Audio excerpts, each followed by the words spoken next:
আমরা বর্তমান সময়ে দেখতে পাচ্ছি অনেকেই পাখি লালন পালন করছে। এই পাখি লালন পালনের মধ্য দিয়ে জিন কি আমাদের প্রতি আকৃষ্ট হয়? পাখি লালন পালনের কোনো সুযোগ ইসলামে আছে কিনা? গুরুত্বপূর্ণ একটি বিষয় পাখি লালন পালন। এটি আমাদের দেশের এখন একটা ট্রেন্ডিং ইস্যু বলে আমি মনে করি।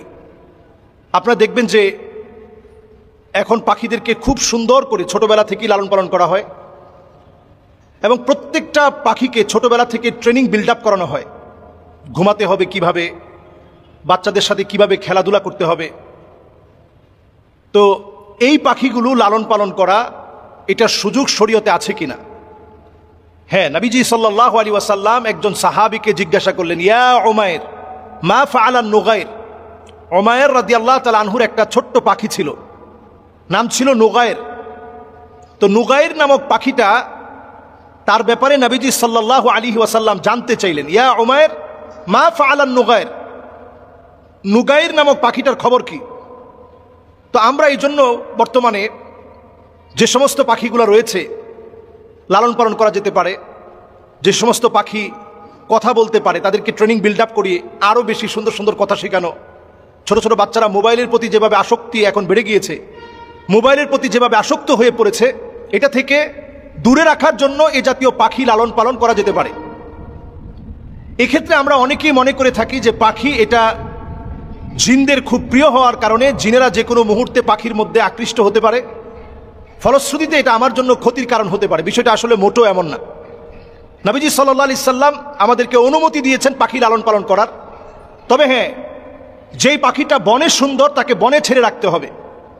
যেটা হয়তো আপনি আপনার ঘরের মধ্যে আপনি ছোটবেলা থেকে লালন পালন করেছেন, এখন বর্তমানে ডিম পাওয়া যায়, ডিম থেকে বাচ্চা ফুটানো থেকে শুরু করে লালন পালন যেগুলো একেবারে হ্যান্ড বিটিংয়ের মাধ্যমে আপনার হাত দিয়ে তাকে খাবার দিবেন, সেই খাবার গ্রহণ করবে, এমন পাখি আপনি লালন পালন করতে পারেন। শরীয়তের দৃষ্টিকোণে এটা নিষেধ না। এরপরে আসুন, জিনদের মধ্য থেকে কিছু প্রকারের পাখি আছে যেগুলো জিনেরা দেখলে ভয় পায়। এর মধ্যে একটা হচ্ছে কবুতর। এই কবুতরটা জিনেরা দেখলে ভয় পায়, এটা বরকতের কারণ। এটাকে হাদিসের পরিভাষায়